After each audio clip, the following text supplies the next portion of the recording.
Hello दोस्तों, आज हम पढ़ेंगे हिंदी व्याकरण में। अगला टॉपिक है सर्वनाम। तो हमने क्या क्या पढ़ लिया है? संज्ञा, है ना। उसके बाद लिंग, वचन, कारक, चार टॉपिक हमने इसमें पढ़ लिए। अब सर्वनाम पढ़ते हैं। तो सर्वनाम की परिभाषा अगर हम देखें तो क्या होती है?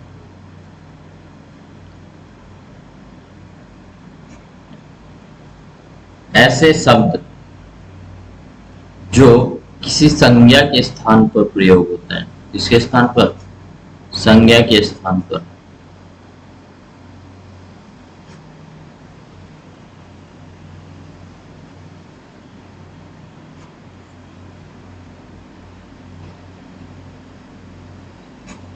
ऐसे शब्द जो किसी संज्ञा के स्थान पर प्रयुक्त होते हैं उन्हें कहते हैं सर्वनाम।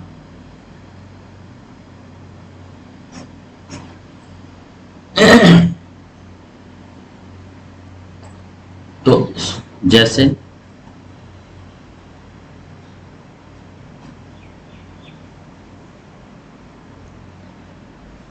राम देर से घर पहुंचा,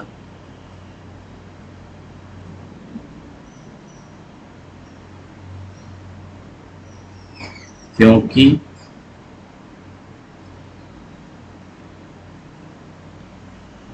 उसकी ट्रेन लेट थी।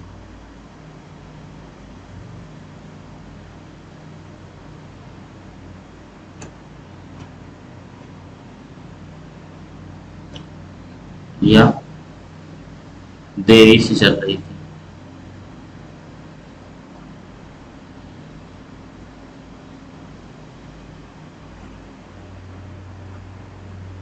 ठीक है। तो राम देर से पहुंचा क्योंकि उसकी ट्रेन लेट थी। तो यहाँ उसकी ट्रेन जो है किसके लिए प्रयोग किया गया? राम के लिए। तो उसकी शब्द जो है वो किसी संज्ञा के लिए प्रयुक्त हुआ, राम के लिए। क्या बताने के लिए? कि राम की ट्रेन, ऐसे लिख सकते थे, राम देर देर से घर पहुंचा क्योंकि राम की ट्रेन देरी से चल रही थी। तो उस राम की जगह हमने क्या प्रयोग किया है? सर्वनाम। क्योंकि बार बार हम संज्ञा का प्रयोग नहीं करते हैं, अवॉइड करते हैं, और उसकी जगह हम सर्वनाम का प्रयोग करते हैं। तो यहाँ उसकी क्या हो जाएगा? आपका सर्वनाम। हिंदी में अगर बात करें तो लगभग 11 सर्वनाम है। ठीक है। इन्हीं को अदल बदल करके और सर्वनाम बनाए जाते हैं। हिंदी में 11 सर्वनाम कौन कौन से हैं?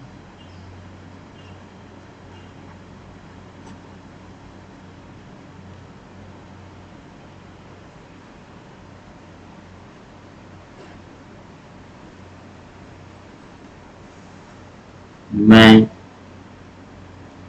तुम, आप, वह, जो, उसके बाद सो, कोई, कुछ, कौन और क्या। ये सारे आपके सर्वनाम।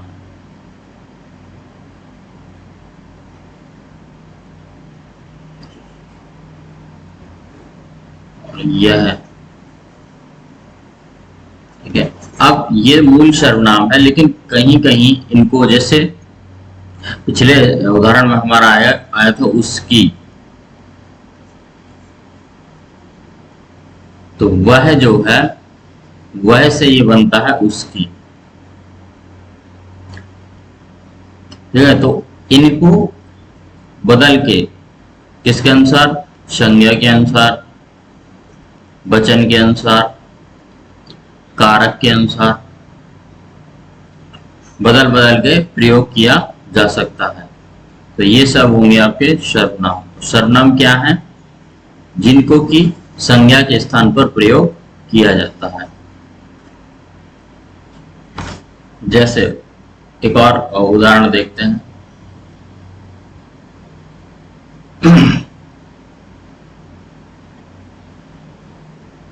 राधा नृत्य करती है। फिर राधा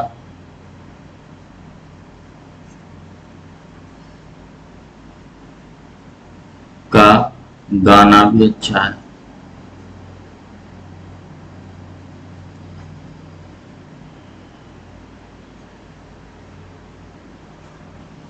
राधा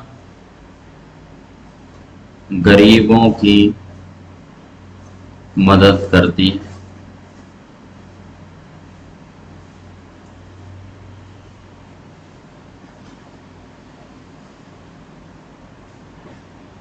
अब देखिए ये सेंटेंस जो मैंने लिखे हैं इसमें बहुत सारा कोर रिलेशन नहीं मिल रहा, हर एक सेंटेंस अलग लग रहा है। राधा नृत्य करती है, राधा का गाना भी अच्छा है, राधा गरीबों की मदद भी करती है। इसी को अगर हम सर्वनाम में लिखें तो क्या हो जाएगा? राधा नृत्य करती है,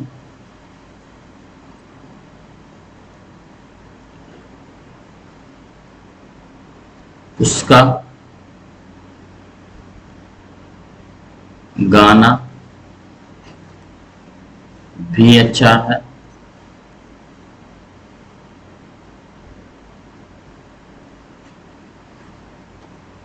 वह गरीबों की मदद भी करती है।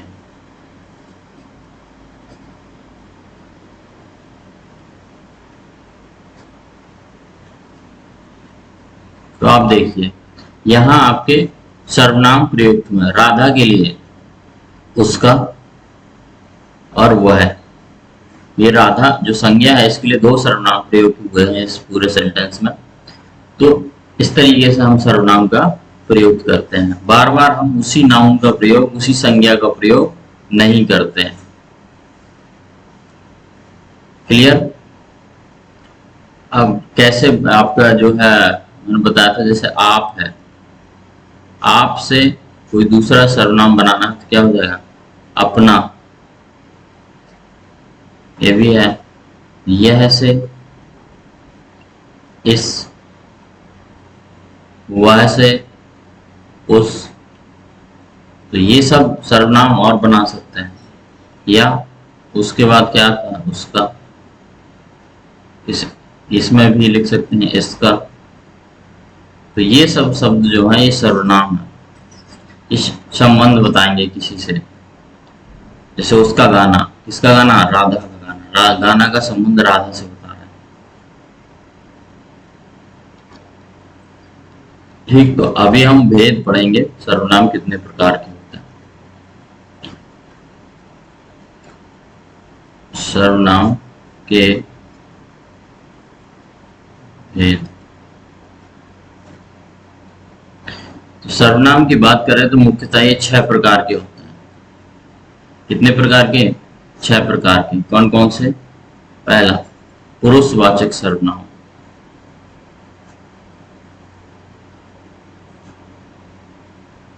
पुरुषवाचक सर्वनाम। दूसरा है आपका निश्चयवाचक सर्वनाम। निश्चयवाचक सर्वनाम। तीसरा है आपका अनिश्चयवाचक। निश्चयवाचक के बाद अनिश्चयवाचक वाचक सर्वनाम। फोर्थ है संबंधवाचक।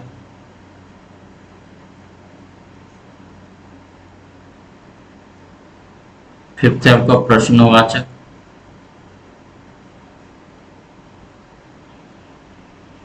और सिक्स्थ है आपका निजवाचक। तो 6 प्रकार के आपके सर्वनाम है। पुरुषवाचक सर्वनाम, निश्चयवाचक सर्वनाम, अनिश्चयवाचक सर्वनाम, संबंधवाचक सर्वनाम, प्रश्नवाचक सर्वनाम और निजवाचक सर्वनाम। अब एक एक करके सबको देखते हैं, उसकी डेफिनेशन, उसके रूल सब। ठीक है, तो पहला है पुरुषवाचक सर्वनाम।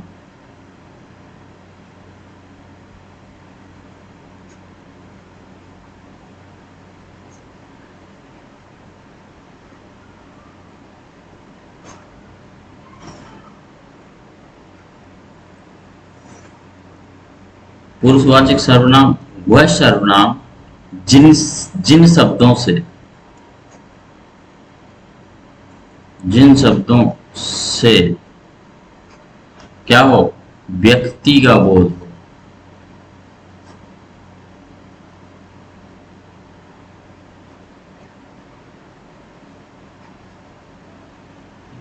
ऐसे शब्द, ऐसे सर्वनाम शब्द जिनसे आपको व्यक्ति का बोध हो, उसे कहते हैं पुरुषवाचक सर्वनाम। यहाँ पुरुष महिला वाला पुरुष नहीं है, पुरुष मतलब सजीव व्यक्ति का आपको बोध होना चाहिए, है ना।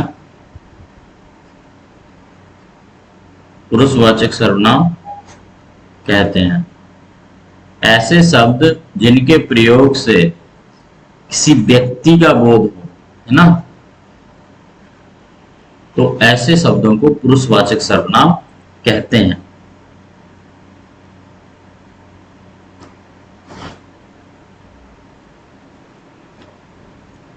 ठीक, ये सर्वनाम किस जगह आते हैं, या तो किसी स्त्री या पुरुष के स्थान पर आते हैं।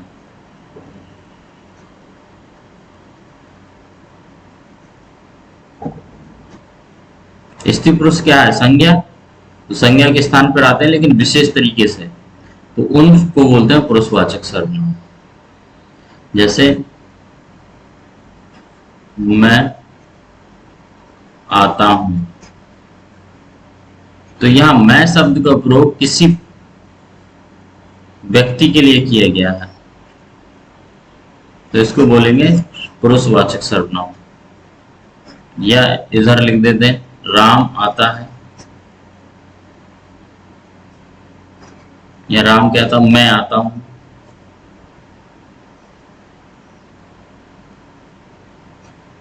मैं शब्द का प्रयोग इसके लिए किया गया, राम के लिए, तो इसको बोलेंगे पुरुषवाचक सर्वनाम। तुम जाते हो, तो तुम का प्रयोग किसी के लिए किया गया होगा, जो व्यक्ति होगा वहां पर, तो इसलिए इसको बोलेंगे पुरुषवाचक सर्वनाम। तो आई थिंक क्लियर होगा। पुरुषवाचक सर्वनाम ऐसे शब्द जिनके प्रयोग से आपको किसी व्यक्ति का बोध हो। व्यक्ति का मतलब ऐसा नहीं कि लिंग के आधार पर पुरुष नहीं है, पर कोई भी लिंग हो, स्त्री हो या पुरुष हो, किसी व्यक्ति का बोध हो तो उसे हम बोलते हैं पुरुषवाचक सर्वनाम। जैसे मैं आता हूं, तुम जाओ, वह खेल रहा है, वह सो रहा है, तो वह शब्द का प्रयोग जो है किसी न किसी व्यक्ति के लिए आया है। वह सो रही है, वह सो रहा है, तो दोनों उसमें आ रहा है, वह स्त्री के उसमें भी आ रहा है, पुरुष के उसमें, तो यहाँ पर लिंग के आधार पर नहीं है, यहाँ क्या है, व्यक्ति को निरूपित कर रहा हो, तो वहां पर आपको हो जाएगा पुरुषवाचक सर्वनाम। पुरुषवाचक सर्वनाम भी 3 प्रकार के होते हैं। पुरुषवाचक सर्वनाम जो है 3 प्रकार के होते हैं।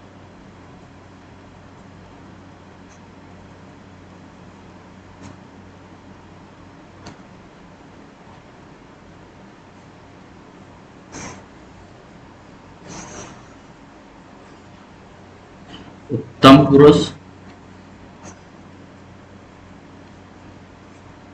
मध्यम पुरुष और अन्य पुरुष।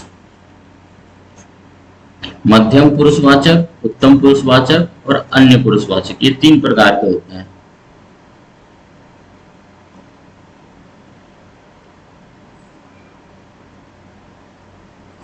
तो उत्तम पुरुष क्या होता है, ऐसे सर्वनाम के शब्द जिनका प्रयोग जो व्यक्ति बोल रहा है अपने लिए कर रहा है, ठीक है। ऐसे शब्द जिनका प्रयोग बोलने वाला व्यक्ति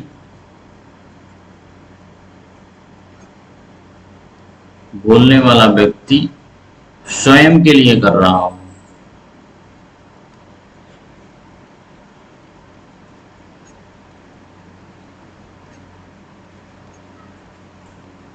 उसे हम बोलेंगे उत्तम पुरुष। जैसे इसके क्या है उदाहरण, अगर देखें, मैं हमारा, हम, मुझको, मेरा, मुझे, ये सब जो है स्वयं के लिए जो प्रयुक्त होते हैं ये सब कहलाते हैं उत्तम पुरुष। इसके उदाहरण देखें अगर तो मैं स्कूल जाऊंगा,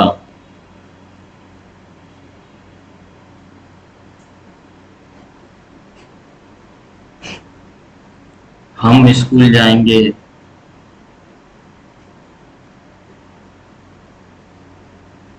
तो यहाँ पर ये हम जो है बहुत सारे लोग अपने लिए प्रयोग कर रहे हैं, तो स्वयं के लिए जो प्रयोग होता है उसे हम बोलते हैं पुरुषवाचक सर्वनाम। वह कविता मैंने लिखी है,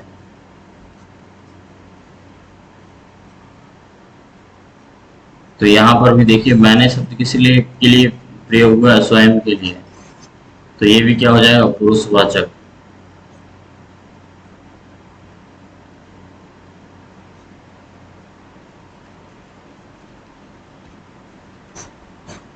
क्लियर। अब अगला देखते हैं मध्यम वाचक सर्वनाम। मध्यम वाचक सर्वनाम मध्यम पुरुषवाचक सर्वनाम।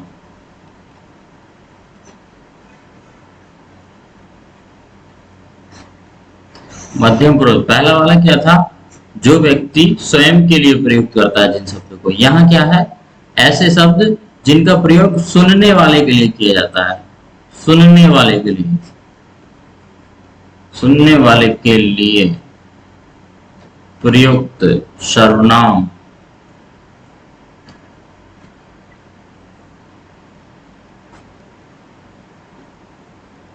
को मध्यम पुरुषवाचक सर्वनाम कहते हैं। पुरुषवाचक सर्वनाम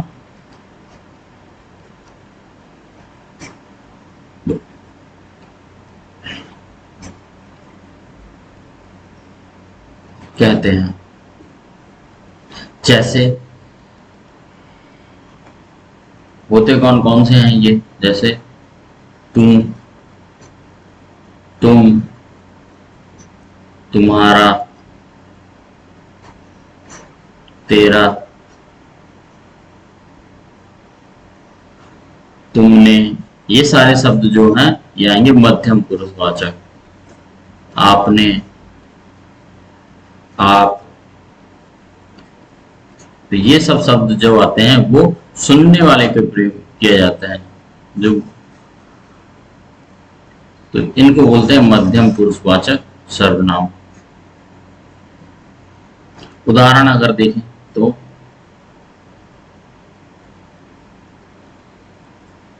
तुमने आज पढ़ाई नहीं की,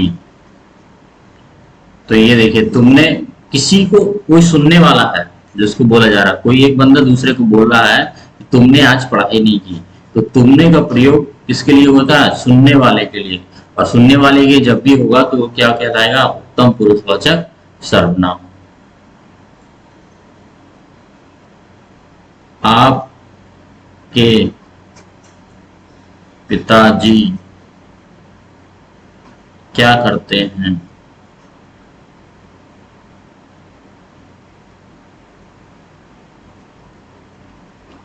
तो आपके जो है वो सुनने वाले के लिए प्रयोग हुआ है, तो यहां पर क्या हो जाएगा आपका उत्तम पुरुषवाचक सर्वनाम।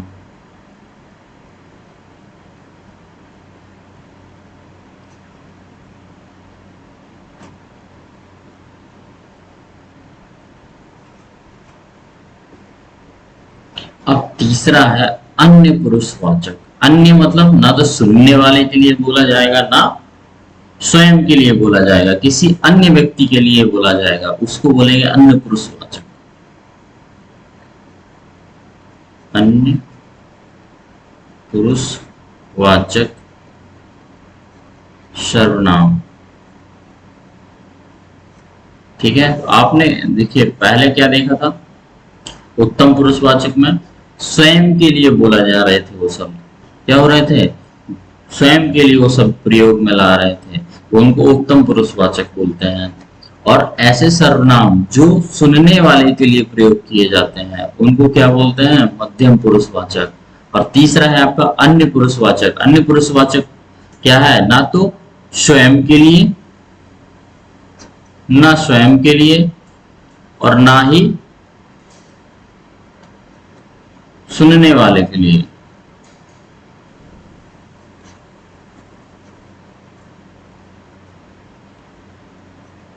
लिए जबकि किसी अन्य के लिए प्रयोग किए जाते हैं, किसी अन्य व्यक्ति के लिए प्रयोग किए जाते हैं।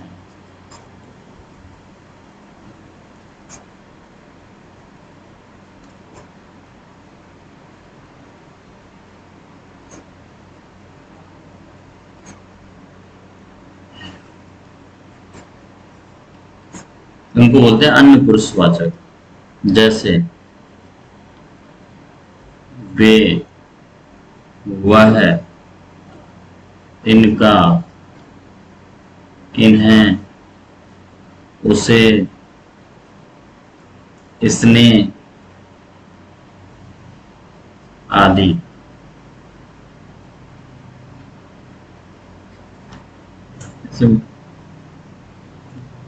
वे मैच जीत गए, तो ये किसे बोला जा रहा है, किसी अन्य पुरुष के लिए। जो दो आपस में बात कर रहे हैं वो एक दूसरे को नहीं बोल रहा है, किसी तीसरे को बोल रहा है। मान लीजिए दो लोग खड़े हैं कि वे मैच जीत गए, तो ये जो है अन्य पुरुष के लिए आता है, मतलब अन्य व्यक्ति के लिए आता है, तो इसको बोलते हैं अन्य पुरुषवाचक। मान लीजिए कोई एक कार पार्किंग में खड़ी है, दूसरा बंदा आता है, वहां एक मौजूद बंदे से पूछता है यह कार किसकी है, यह कार किसकी है, तो किसकी शब्द प्रयोग हुआ है, लेकिन ये किसको निरूपित कर रहा है, ना तो पूछने वाले को निरूपित कर रहा है ना बोलने वाले को निरूपित कर रहा है, तो ये अन्य व्यक्ति को निरूपित कर रहा है। तो यहां पर क्या हो जाएगा, अन्य पुरुषवाचक सर्वनाम।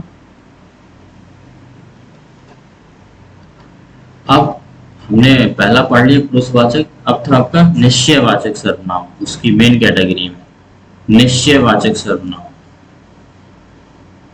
निश्चयवाचक सर्वनाम हमने पुरुषवाचक सर्वनाम पढ़ लिए। उसमें था किसी व्यक्ति विशेष के लिए आपका जिन सर्वनामों का प्रयोग होता है उसे पुरुषवाचक सर्वनाम कहते हैं, और उसके 3 प्रकार के होते हैं, वो भी हमने पढ़े हैं, उत्तम पुरुष, मध्यम पुरुष और अन्य पुरुष। अब है अगला निश्चयवाचक सर्वनाम। निश्चयवाचक सर्वनाम क्या है, जो सर्वनाम निश्चय पूर्वक, मतलब कन्फर्म, निश्चय पूर्वक किसी व्यक्ति या वस्तु, किसी व्यक्ति या वस्तु का बोध कराए, का बोध कराता है, तो क्या कहलाता है, निश्चय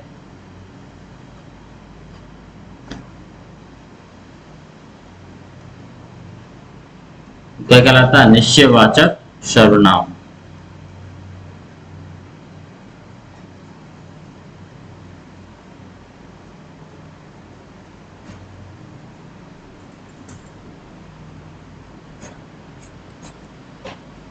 तो ऐसे सर्वनाम शब्द जो निश्चय पूर्वक, मतलब कंफर्म करेंगे, किसी व्यक्ति या वस्तु का बोध कराता है, एक डाउट में नहीं रहना चाहिए वो वस्तु या व्यक्ति, तो ऐसे सर्वनाम को हम बोलते हैं निश्चयवाचक सर्वनाम।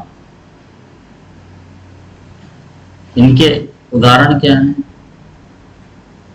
यह, वह, ये, वे आदि। जैसे यहाँ कोई बुक रखी है, मैं बोलूंगा यह पुस्तक किसकी है, तो उस पर्टिकुलर निश्चय पूर्वक में उस वस्तु के लिए, उस मतलब पुस्तक के लिए प्रयोग कर रहा हूं सर्वनाम यह है। जैसे मैं बोलूं कोई एक पुस्तक पढ़ी है, यहाँ पर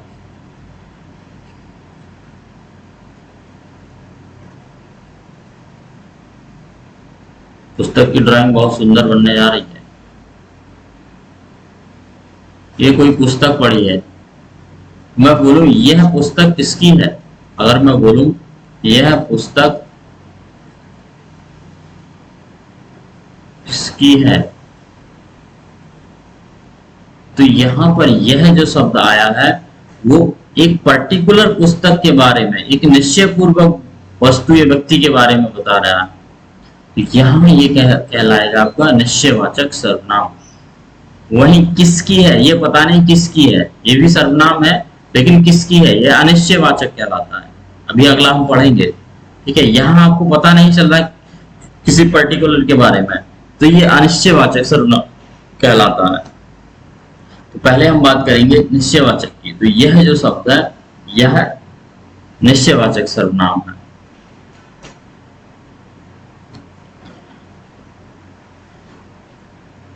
दूसरा, ये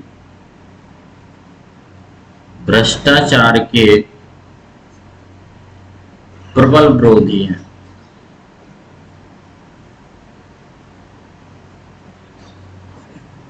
तो कोई बंदा खड़ा होगा, उनको मैं इंट्रोड्यूस कर रहा हूँ, तो बोल रहा हूँ यह है, ये जो है भ्रष्टाचार के प्रबल विरोधी है, तो उनको एक निश्चय पर्टिकुलर आदमी के बारे में बता रहा हूँ। तो यहाँ पर ये शब्द जो प्रयोग हुआ ये किसी एक निश्चय पूर्वक व्यक्ति के बारे में बताना चाह रहा है, तो इसको हम बोलेंगे निश्चयवाचक सर्वनाम। अगला है आपका अनिश्चयवाचक।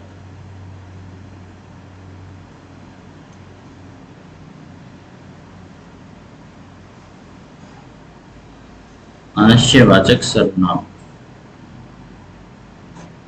इसमें क्या है, डाउट में रहते हैं आप, किसी निश्चित वस्तु के बारे में या व्यक्ति के बारे में बोध नहीं कराता है। वे सर्वनाम जो किसी निश्चय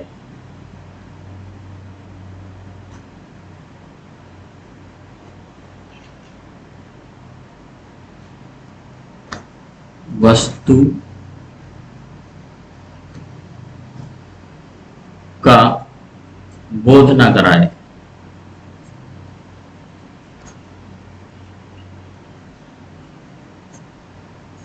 ऐसे सर्वनाम जो किसी निश्चित वस्तु का बोध ना कराए उन्हें बोलते हैं अनिश्चयवाचक सर्वनाम। जैसे कोई, कुछ, किसका।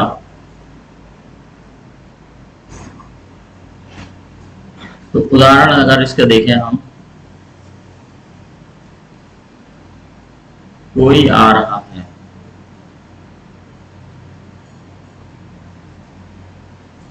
तो कोई आ रहा है तो किसी व्यक्ति की वस्तु का तो बोध करा रहा है, लेकिन कौन आ रहा है उसकी निश्चयता नहीं है कि राम आ रहा है कि श्याम आ रहा है कि मोहन आ रहा है, कौन आ रहा है ये नहीं क्लियर है, ये निश्चित नहीं है। लेकिन कोई आ रहा है, कोई व्यक्ति वस्तु आ रहा है, तो उसका सर्वनाम तो है, लेकिन वो कौन है ये निश्चित नहीं बता पा रहा है, तो इसलिए इसको बोलते हैं अनिश्चयवाचक, डाउटफुल है।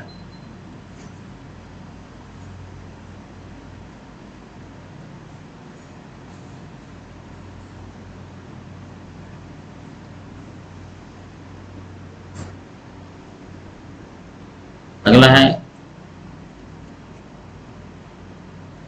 किसी का मोबाइल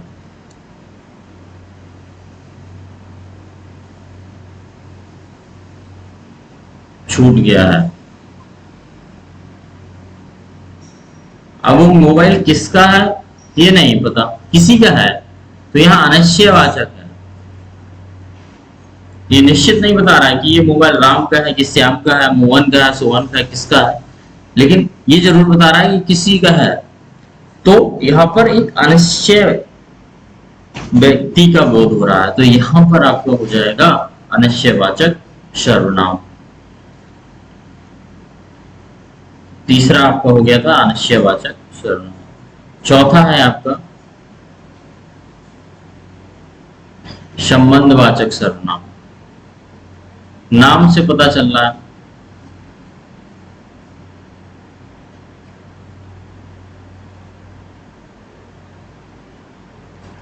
ये सर्वनाम जो क्या है ना, किसी व्यक्ति या वस्तु के साथ संबंध प्रदर्शित करते हैं। क्या करते हैं?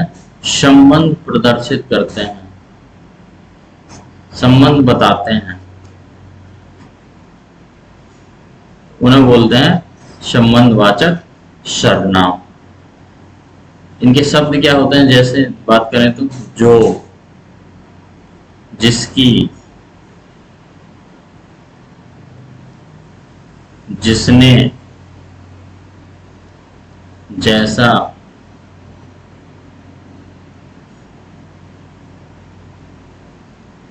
वैसा आदि। तो ये संबंध बताते हैं। जैसे जैसा करोगे वैसा भरोगे,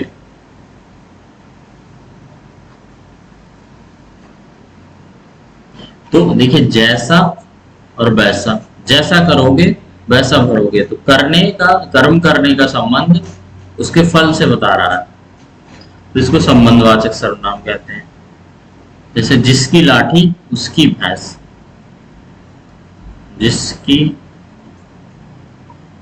लाठी उसकी भैंस, तो ये भी आपका संबंध बता रहा है।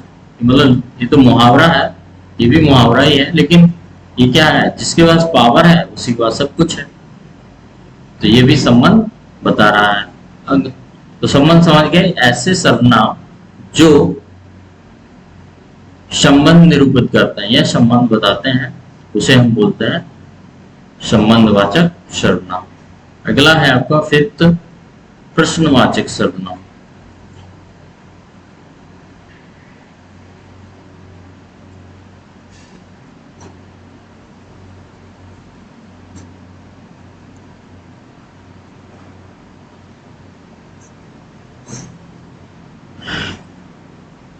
वो सर्वनाम शब्द जो सवाल पूछने के लिए प्रयुक्त होते हैं। क्या करने के लिए? सवाल पूछने के लिए प्रयुक्त होता है। ऐसे सर्वनाम शब्द जो सवाल पूछने के लिए प्रयुक्त होते हैं, पूछने के लिए प्रयोग किए जाते हैं, प्रयोग किए जाते हैं, उन्हें बोलते हैं प्रश्नवाचक सर्वनाम।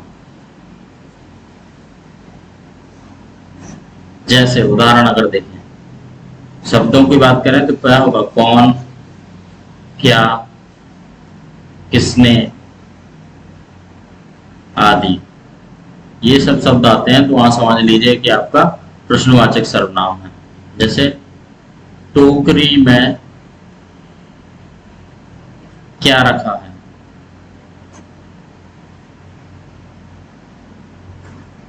तो टोकरी में क्या रखा है, तो यहाँ पर प्रश्न पूछा गया है, और क्या क्या है? सर्वनाम।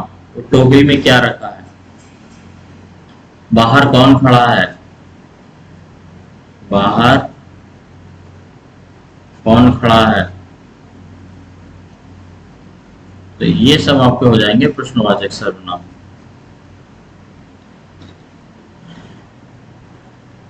लास्ट है आपका निजवाचक सर्वनाम। निजवाचक सर्वनाम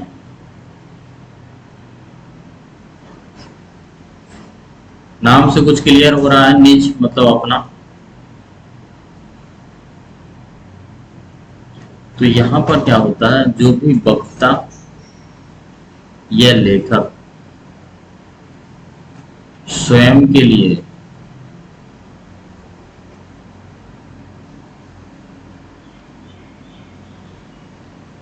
आप, अपने आप, शब्द का प्रयोग करता है।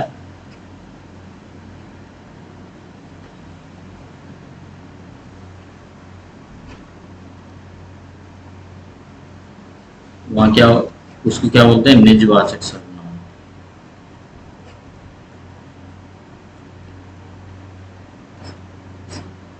जैसे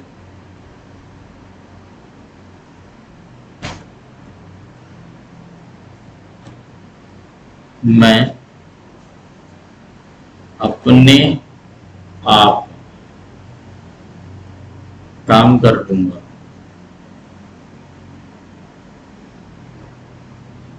तो यहाँ देखिए अपने आप का प्रयोग किसके लिए हुआ है, मैं के लिए, तो यहाँ पर हो जाएगा निजवाचक सर्वनाम।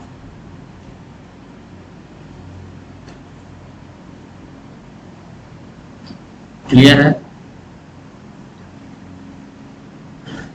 अब है सर्वनाम के प्रयोग संबंधी कुछ नियम है।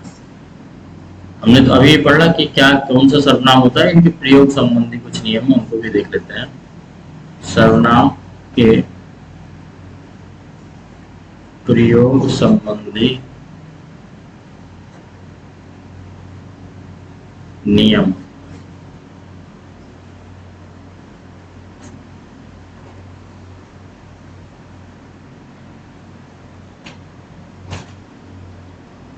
पहला है आपका, सर्वनाम शब्दों में जो है स्त्रीलिंग और पुल्लिंग मतलब लिंग के आधार पर परिवर्तन नहीं होता है। तो सर्वनाम में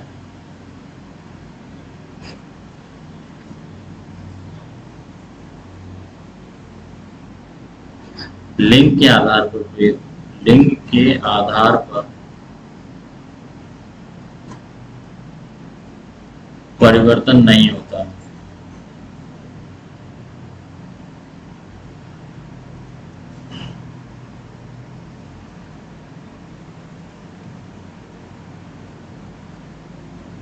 जैसे जैसे वह है, यह है, मैं, तुम, ये जो है ये तो स्त्रीलिंग और पुल्लिंग दोनों में इसी तरीके से प्रयुक्त होते हैं। ये किसी भी लिंग में परिवर्तित नहीं होते हैं। जैसे वह खाता है, वह खाती है। तो देखिए यहाँ पुल्लिंग में प्रयोग हुआ है वह, यहाँ स्त्रीलिंग में प्रयोग हुआ है वह, लेकिन इनके रूप में कोई परिवर्तन नहीं हुआ। समझ गए। वह खाता है, खाता क्रिया पुल्लिंग के आधार पर आई, तो यह वाला वह जो है तो पुल्लिंग के रूप में प्रयुक्त हुआ। यहाँ खाती है लिखा है तो ये स्त्रीलिंग है, तो ये वाला जो वह सर्वनाम है ये स्त्रीलिंग के रूप में प्रयुक्त हुआ। तो इनको लिंग के आधार पर नहीं बदला जाता है, नहीं बदलते हैं। अगला नियम है आपका, वचन और कारक के आधार पर सर्वनाम में परिवर्तन होता है। सर्वनामों में परिवर्तन होता है।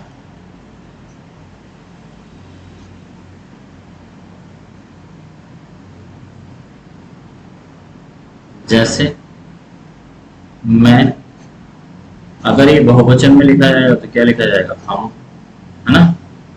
तुम का बहुवचन में लिखा जाएगा तो तुम हो जाएगा सर्वनाम।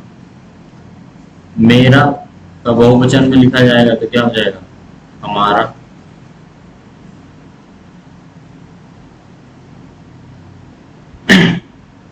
तो इस तरीके से इसका रूपांतरण होगा। कारक में जैसे आपसे, आपको, संबंध का है ना, आपके लिए, के लिए वाला कारक के अनुसार हो गया। तो इस तरीके से कारक और वचन के आधार पर सर्वनाम में परिवर्तन होता है। अगला है सर्वनाम जिस संज्ञा के स्थान पर प्रयुक्त होता है उसी के अनुसार लिंग और वचन चलते हैं। सर्वनाम, सर्वनाम क्या संज्ञा क्या स्थान पर प्रयुक्त होता है? सर्वनाम जिस संज्ञा के स्थान पर प्रयुक्त होता है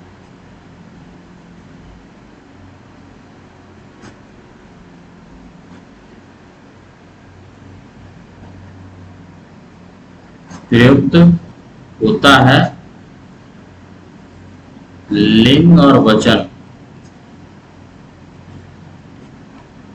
उसी संज्ञा के अनुसार चलते हैं।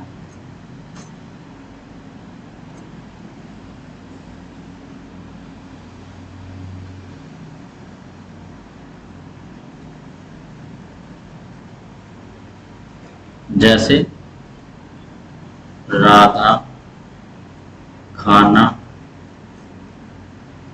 खाती है,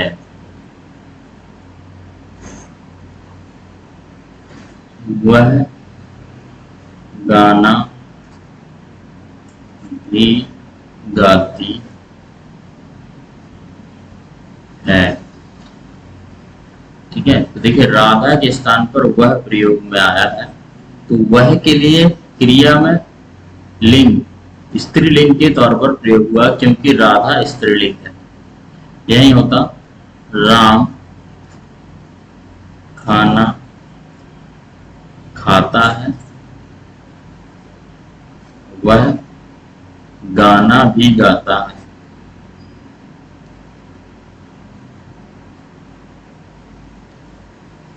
देखिए राम क्या है पुल्लिंग, राम के लिए वह प्रयोग हुआ है और वह के अनुसार मतलब राम के अनुसार ही इसमें क्रिया आई है। तो क्रिया किस में आई है? पुल्लिंग में, यहाँ क्रिया स्त्रीलिंग में आई है।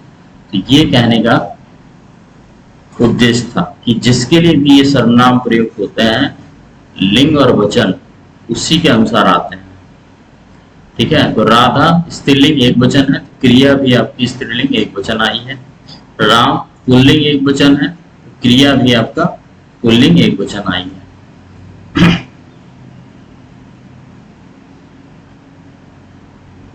ठीक, ये वाला नियम हमने वहां भी पढ़ा था कि उत्तम पुरुष,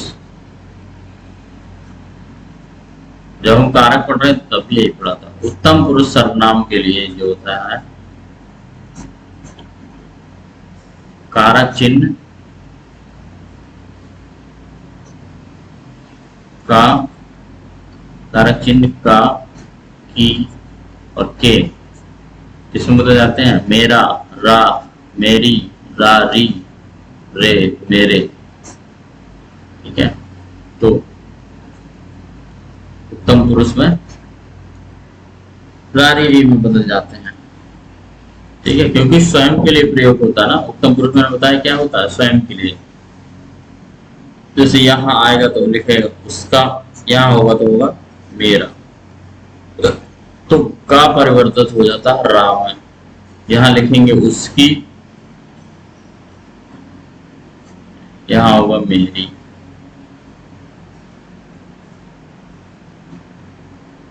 क्या होंगे? उसके, तो यहाँ होंगे मेरे। क्लियर? तो ये थे आपका सर्वनाम टॉपिक।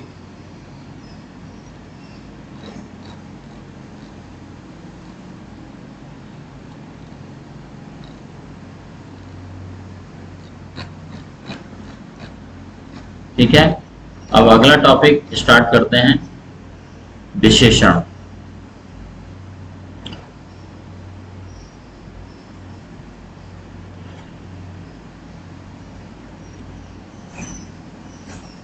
विशेषण, विशेषण क्या होते हैं? ये ऐसे शब्द जो किसी संज्ञा या सर्वनाम की विशेषता बताते हैं।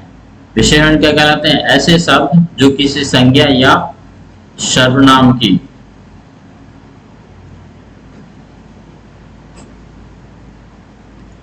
क्या बताते हैं? विशेषता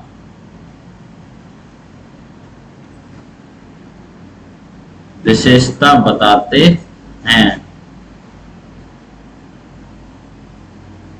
उनको क्या बोलते हैं हम? विशेषण। ऐसे शब्द जो किसी संज्ञा या सर्वनाम की विशेषता बताते हैं उन्हें हम बोलते हैं विशेषण। जैसे राम बहुत तेज दौड़ता है। राम बहुत तेज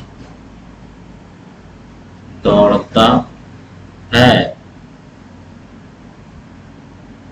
तेज जो है वो क्या हो जाएगा? विशेषण।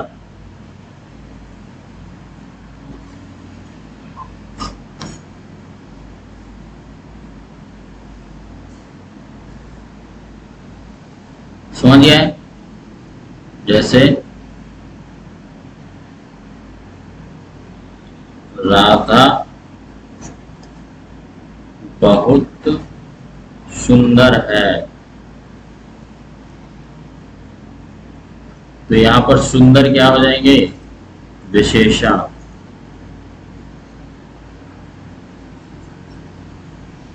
क्योंकि ये राधा का विशेषता बता रहा है, ये शब्द राधा की विशेषता बता रहा है।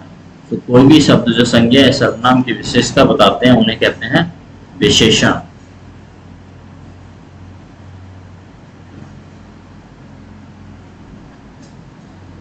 तो विशेषण के बाद एक शब्द और होता है विशेष्य। विशेष क्या होता है? जिसकी विशेषता बताई जा रही है, जिसकी विशेषता बताई जा रही है।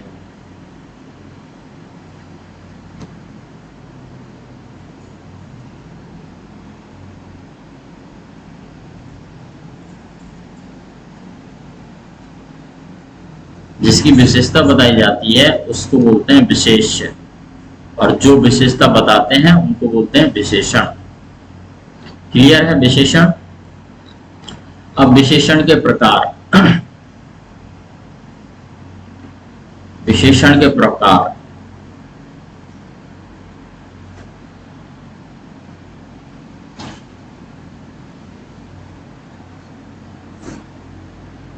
तो पहला प्रकार है आपका गुणवाचक विशेषण।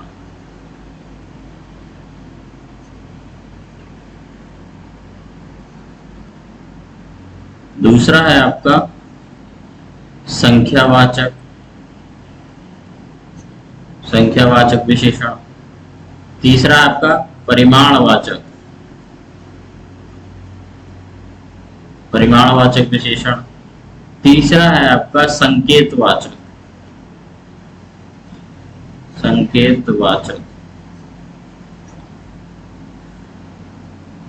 इसी को बोलते हैं सर्वनामिक विशेषण।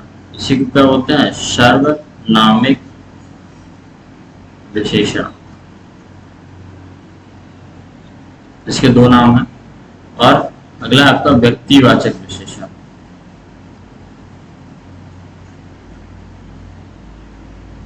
तो आपका गुणवाचक विशेषण, संख्यावाचक विशेषण, परिमाणवाचक विशेषण, संकेतवाचक या सर्वनामिक विशेषण या व्यक्तिवाचक विशेषण। तो एक एक करके देखते हैं। सबसे पहले गुणवाचक विशेषण। गुणवाचक विशेषण। गुणवाचक विशेषण नाम से पता चल रहा है ऐसे विशेषण शब्द जो किसी संज्ञा या सर्वनाम शब्द के गुण, दोष, रूप, रंग, आकार, स्वाद, दशा, अवस्था, स्थान की विशेषता प्रकट करते हैं। कौन कौन सी विशेषता प्रकट करते हैं? ऐसे विशेषण शब्द जो किसी संज्ञा या सर्वनाम की गुण, रूप, दशा, स्थान, अवस्था, आकार, स्वाद आदि का बोध कराते हैं। क्या क्या बोध कराते हैं? गुण, दोष, दशा, रूप, रंग, अवस्था, स्थान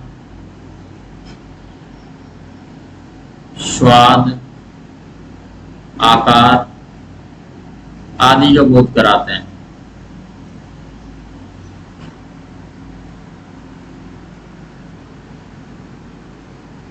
ऐसे विशेषण शब्द जो किसी संज्ञा या सर्वनाम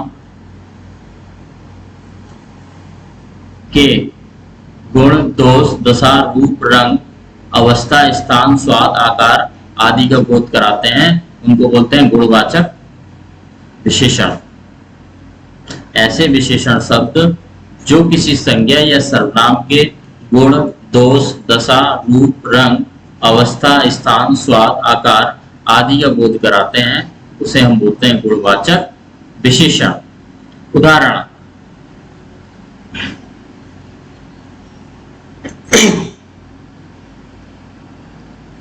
वह एक अच्छा आदमी है। तो यहां देखिए वह की विशेषता बताई जा रही है कि अच्छा है, तो यहाँ क्या बताया जा रहा है, उसका गुण बताया जा रहा है।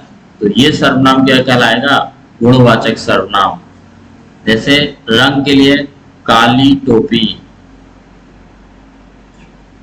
तो टोपी की विशेष, टोपी का रंग बताया जा रहा है काली, तो ये हो जाएगा गुणवाचक सर्वनाम। ठीक है। जैसे उसका चेहरा गोल है, तो यहां आकार की बात की जा रही है, चेहरे का आकार बताया जा रहा है, चेहरे की विशेषता बताई जा रही है, किस फॉर्म में, आकार के फॉर्म में। तो यहाँ क्या हो जाएगा, गुणवाचक, गुणवाचक विशेषण।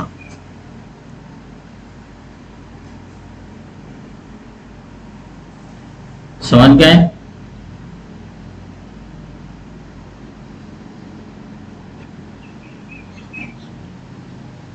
तो गुणवाचक विशेषण है अगर, तो कौन क्या गुणवाचक विशेषण है उसको अगर पता करना हो, तो आप जब भी गुणवाचक विशेषण अगर पता करना है तो विशेष्य के साथ, जिसकी विशेषता बताई जा रही है, विशेष्य के साथ आप कैसा या कैसी, दो प्रश्नवाचक शब्द हैं, कैसा या कैसी, लगाकर प्रश्न करें, लगाकर प्रश्न करने पर गुणवाचक सर्वनाम मिल जाएगा, गुणवाचक विशेषण मिल जाएगा, सॉरी, गुणवाचक विशेषण मिल जाएगा।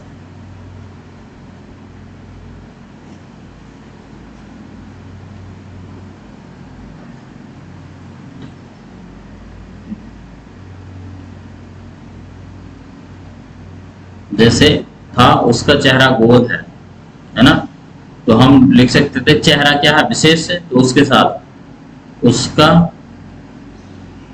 चेहरा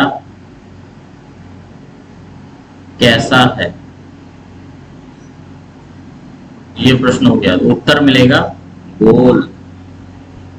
तो ये क्या है, गुणवाचक विशेषण। हमने पिछले एग्जांपल में देखा था ना कि उसका चेहरा गोल है, तो चेहरे के साथ आपको कैसा या कैसी शब्द लगाएंगे तो गुणवाचक विशेषण मिल जाएगा आपको। क्लियर। अगले, संख्यावाचक विशेषण। नाम से प्रयोग पता चल रहा है कि ये संख्या का बोध कराएगा। संख्या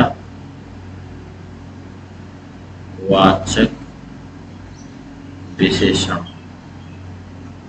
संख्यावाचक विशेषण, नाम से पता चलता है ऐसे विशेषण शब्द जो संज्ञा या सर्वनाम की संख्या का बोध कराते हैं। क्या कराते हैं, जो संख्या का बोध कराते हैं। किसकी संख्या, अरे भाई किसकी संख्या, संज्ञा या सर्वनाम की संख्या। ये तो बेसिक डेफिनेशन है कि किसकी विशेषता बताते हैं, संज्ञा या सर्वनाम की। तो संख्या भी किसकी बताएंगे, संज्ञा या सर्वनाम की संख्या का बोध कराते हैं, उसको हम बोलते हैं संख्यावाचक विशेषण। जैसे 5 घोड़े दौड़ रहे हैं,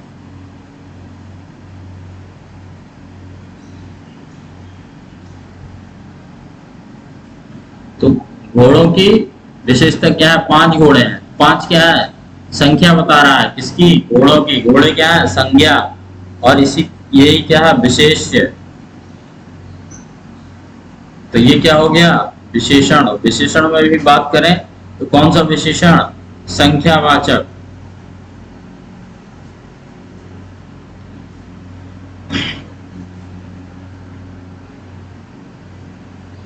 गांधी जी के 3 बंदर।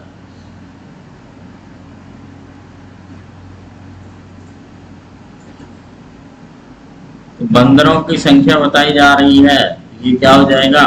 संख्यावाचक विशेषण। अब संख्यावाचक विशेषण भी 2 प्रकार के होते हैं, एक निश्चित संख्यावाचक, एक क्या हो जाएगा? निश्चित संख्यावाचक।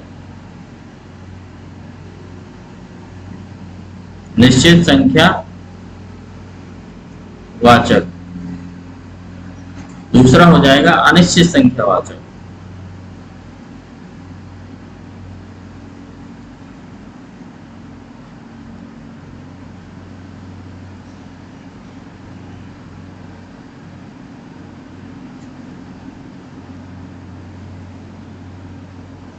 निश्चित संख्यावाचक और अनिश्चित संख्यावाचक। निश्चित संख्यावाचक क्या है? वे विशेषण शब्द जो किसी निश्चित संख्या का बोध कराते हैं, किसी निश्चित संख्या का बोध कराते हैं।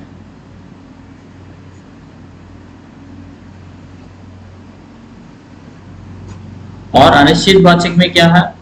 जो किसी अनिश्चित संख्या का, जिसमें कि संख्या निश्चित ना हो, ठीक है, निश्चित संख्या का बोध नहीं कराते हैं। निश्चित संख्या बोध नहीं कराते।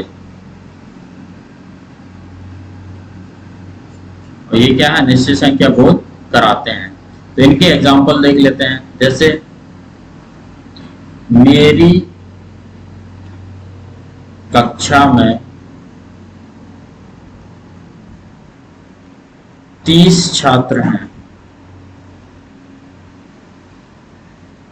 तो देखिए यहाँ एक निश्चित संख्या बताई जा रही है, तो ये गुणवाचक सर्वनाम हो गया। कैसा? निश्चित संख्यावाचक, सॉरी सर्वनाम नहीं, विशेषण। तो ये हो गया निश्चित संख्यावाचक विशेषण।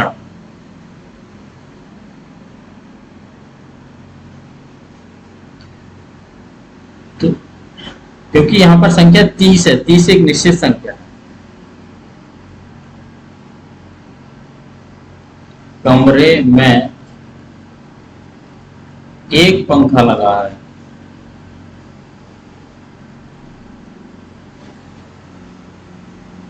तो यहाँ भी एक निश्चित संख्या के बारे में बताया जा रहा। तो ये दोनों एग्जाम्पल हो जाएंगे आपके पहले निश्चित संख्यावाचक के। अब अनिश्चित संख्यावाचक के देखें अगर, तो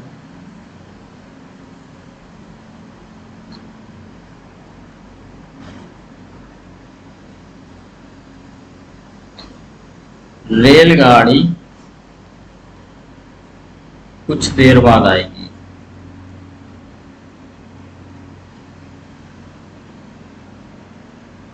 अब यहाँ जो है ये बता तो रहा है गुण, लेकिन इसको निश्चित नहीं है, कुछ देर बाद आएगी, या 5 मिनट में आएगी, या 10 मिनट में आएगी, या 15 मिनट में आएगी, या 5 घंटे में आएगी, ये कोई निश्चित नहीं है। तो ये क्या कर रहा है? अनिश्चित संख्या बता रहा है। संख्या तो बता रहा है, क्वांटिफाई तो कर रहा है कुछ देर, लेकिन उसका कोई पर्टिकुलर नंबर नहीं है। 5 मिनट भी हो सकता है, 10 मिनट भी हो सकता है, 15 मिनट, 5 घंटे, 10 घंटे। तो इन सब को हम बोलते हैं अनिश्चित संख्यावाचक विशेषण। अनिश्चित संख्यावाचक विशेषण। तो आपने निश्चित संख्यावाचक में समझ लिए निश्चित संख्यावाचक और अनिश्चित संख्यावाचक। अब आगे चलते हैं।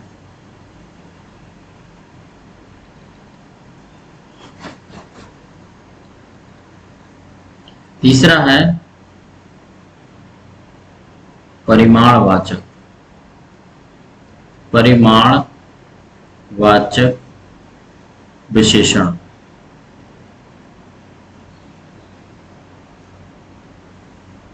परिमाण मतलब अमाउंट, है ना, किसी वस्तु का परिमाण बताते हैं, मतलब माप तौल संबंधी बातें कर रहे हैं। नापना, माप तौल। तो क्या है, वे विशेषण जो किसी वस्तु के माप तौल के बारे में बताते हैं।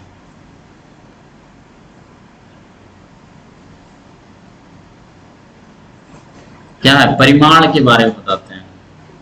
हमने फिजिक्स में पढ़ा है ना, वेक्टर भी होते हैं जिनकी संख्या परिमाण हो और दिशा हो। तो परिमाण क्या है, नाप तौल संबंधी बातें की जा रही हैं। जैसे 1 लीटर दूध,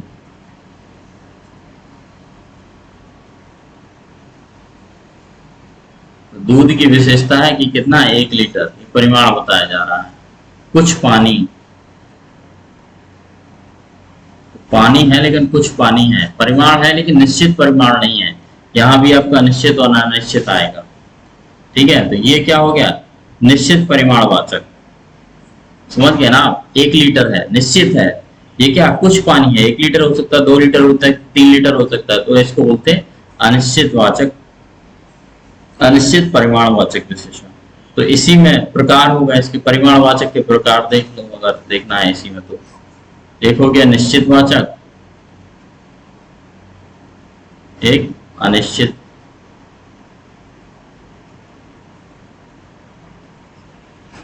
ठीक है, तो निश्चित वाचक का उदाहरण क्या हो गया, 1 लीटर दूध। अनिश्चित वाचक का उदाहरण हो गया कुछ पानी। ठीक है, तो निश्चित मतलब एक निश्चित परिमाण का बोध हो, अनिश्चित मतलब कोई निश्चित परिमाण का बोध ना हो रहा हो, तो वहां पर होंगे अनिश्चित वाचक विशेषण, अनिश्चित वाचक परिमाण विशेषण या अनिश्चित परिमाणवाचक विशेषण। समझ गए। अगला देख लेते हैं,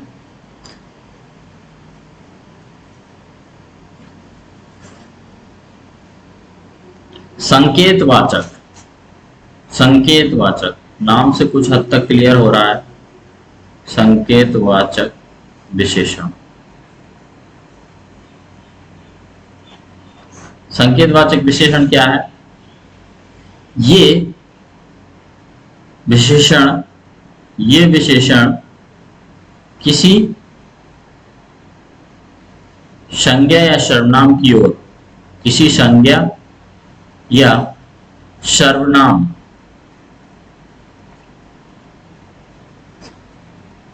की ओर संकेत करते हैं, की ओर संकेत करते हैं।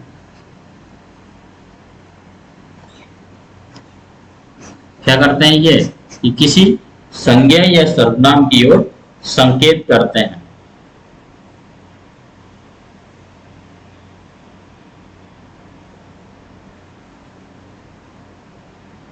जैसे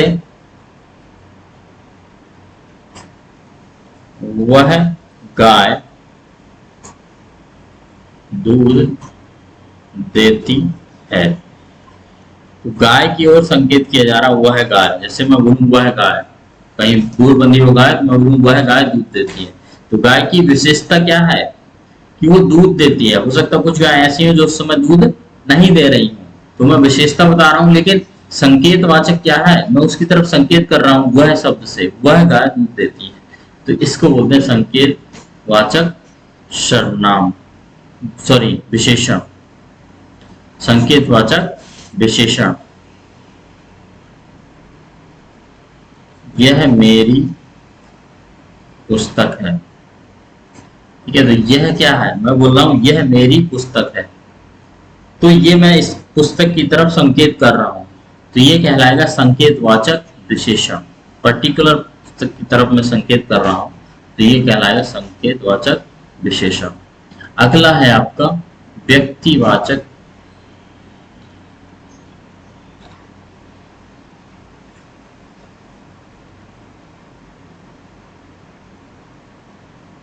विशेषण।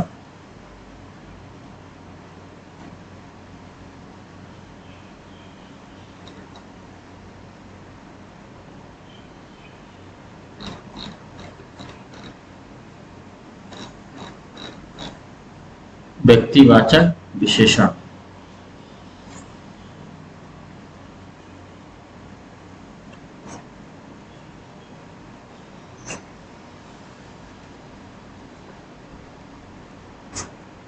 व्यक्तिवाचक विशेषण में क्या है, ऐसे विशेषण शब्द जिनकी रचना व्यक्तिवाचक सर्वनाम से हो।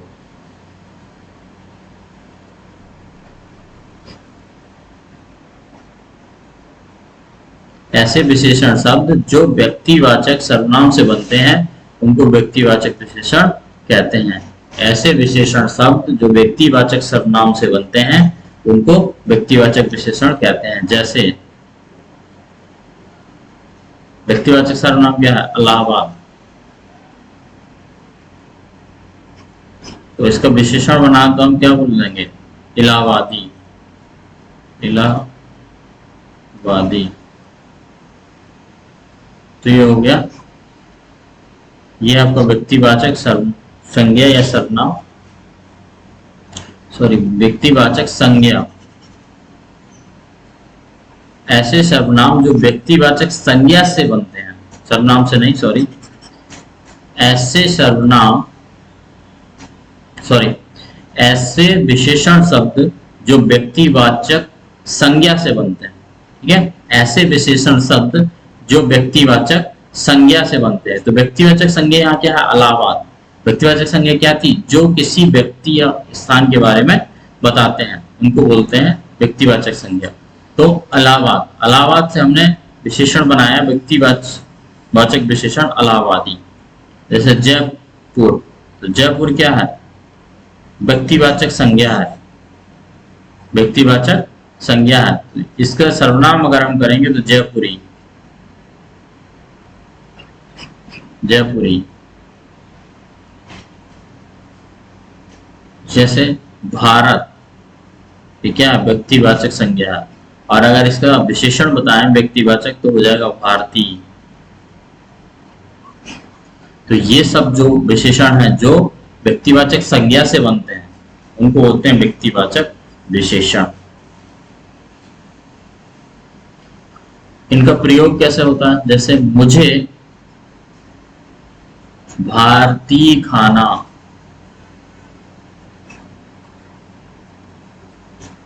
पसंद है। तो यहाँ खाना की विशेषता बताई जा रही है, कैसा, इंडियन फूड, भारतीय खाना। और भारतीय क्या हो जाएगा आपका, व्यक्तिवाचक विशेषण, क्योंकि ये व्यक्तिवाचक संज्ञा से बना है। व्यक्तिवाचक विशेषण ये किससे बना है, ये बना है व्यक्तिवाचक संज्ञा से।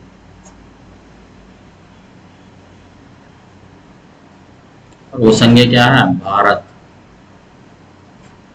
तो ये है आपके व्यक्तिवाचक सर्वनाम। अब विशेषणों की कुछ अवस्थाएं होती हैं। विशेषण की अवस्थाएं या तुलना, जैसे इंग्लिश में नहीं हम पढ़ते हैं सुपरलेटिव डिग्री, कंपैरेटिव डिग्री, ये सब, जैसे गुड, बेटर, बेस्ट, इसी तरीके से हिंदी में भी होता है। तो सबसे पहले होता है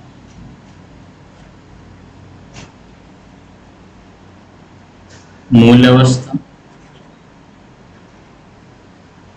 मूल्यावस्था। दूसरा होता है आपका उत्तरावस्था, और तीसरा होता है आपका उत्तमावस्था। तीन अवस्थाएं होती हैं। कैसे कैसे होती हैं, मूल अवस्था, इसमें तुलना नहीं की जाती है, समान रूप से विशेषता बताई जाती है। इसमें क्या है, किसी से तुलना नहीं की जाती, सिंपली समान रूप से विशेषता बताई जाती है। जैसे वह सुंदर है, वह सुंदर है।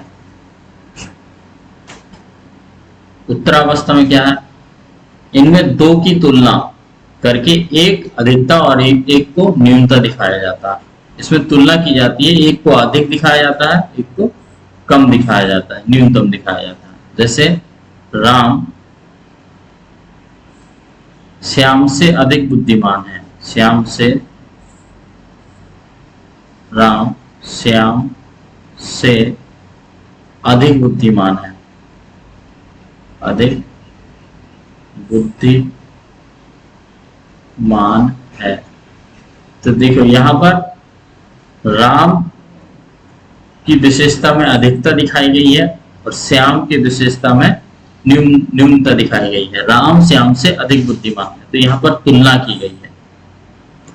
यह पुस्तक उस पुस्तक से मोटी है, यह पुस्तक उस पुस्तक से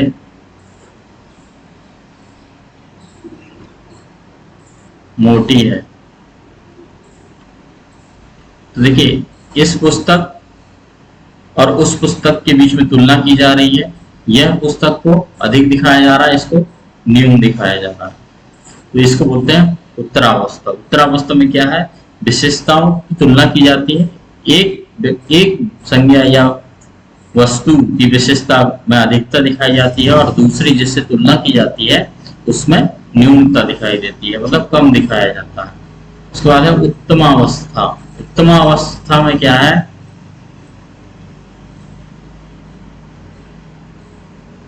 इसमें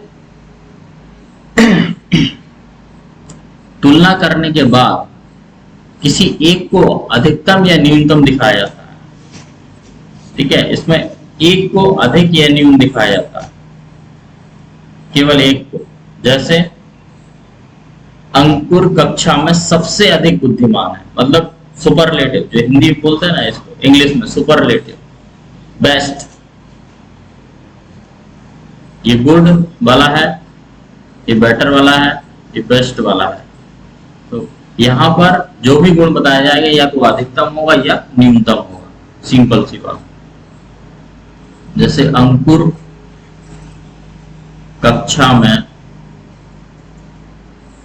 सबसे अधिक बुद्धिमान है।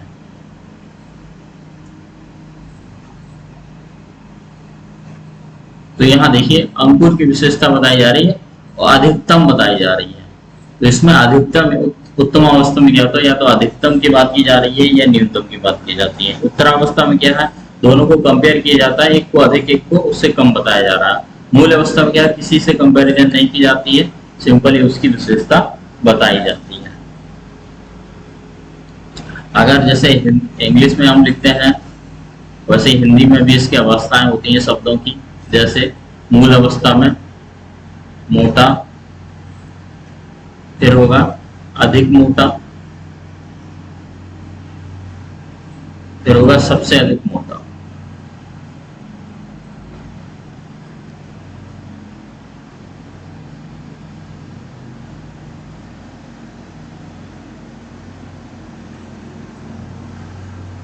जैसे उच्च, उच्चतर, फिर होगा उच्चतम। वैसे ही होता है जैसे गुड इंग्लिश में अगर बात करें तो बेटर, बेस्ट, इसी तरीके से इसमें भी चलते हैं। अधिक है ना, अधिकतर और अधिकतम। तो इस तरीके से डिग्री चलते हैं। ये क्या होती है, मूल अवस्था, ये उत्तरावस्था और ये उत्तमावस्था। उत्तमावस्था, तीन अवस्थाएं होती हैं, ये उत्तरावस्था, ये मूल अवस्था।